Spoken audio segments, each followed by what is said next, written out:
Zach walked outside and he said, "This is so weird. All your neighbors still have power." All right, so Chris, tell us about what you do here.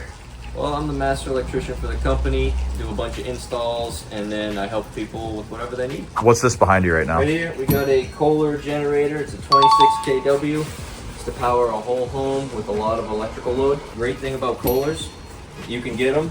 You gotta come on in here. You can get them different colors. This one is green. Oh, look at that, man. Yeah, they opted for the green color.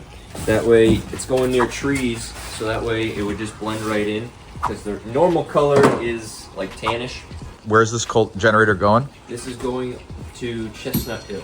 Chestnut Hill, okay, Massachusetts. Why don't you tell us about the story about what happened here?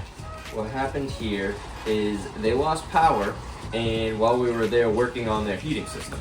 Regardless, we got the heating system working, but we couldn't really test it because the power was out. Yeah.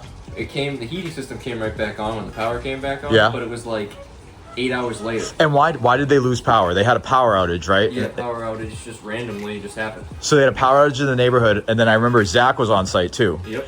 Zach walked outside and he said, "This is so weird. All your neighbors still have power." Mm-hmm. And what did the client say? I would like to get power too. She goes, "Yeah, they all have power because they all have generators but me," right? Mm-hmm. So we're getting her a generator. When you went there for the visit to kind of check power and stuff, like the power requirements and things like that, right? Correct. So what are some of the things that you check off like with the home? Because like you have different size generators, right? Yep. So what are they going to be able to power with this? You said it's 26 kW? Yeah, literally pretty much everything in the house.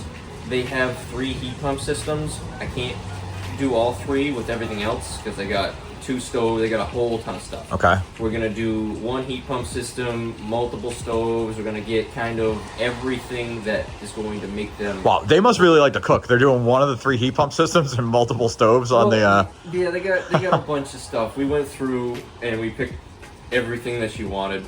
Usually, you can put this size and it would just power your house. Yeah. This is almost too big for most places. Okay.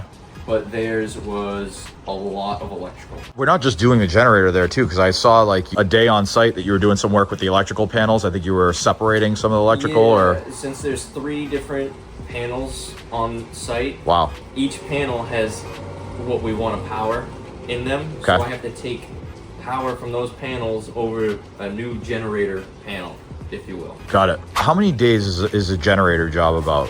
Your average job? Yeah, on the average, probably 3 to 4. Okay. Days? Yeah, 3 to 4 days because you have to have the gas guys come. We got to do it depending on how far away from the house we have to go. We got to dig trenches. That all varies in. Anything else that we should know about like having a generator, like what to expect, how loud is it? It's not too loud. The good things about generators is when the power goes out, you lose power for like 3 to 5 seconds, and then it comes right back. Then it does a switch over. Yep. Got it. Because the transfer switch just needs to know, oh, no more street power. Let me kick this guy out. And verify that before it like tries to kick on and. Yeah. Okay. That's awesome. Thanks, Chris. Yeah, no problem.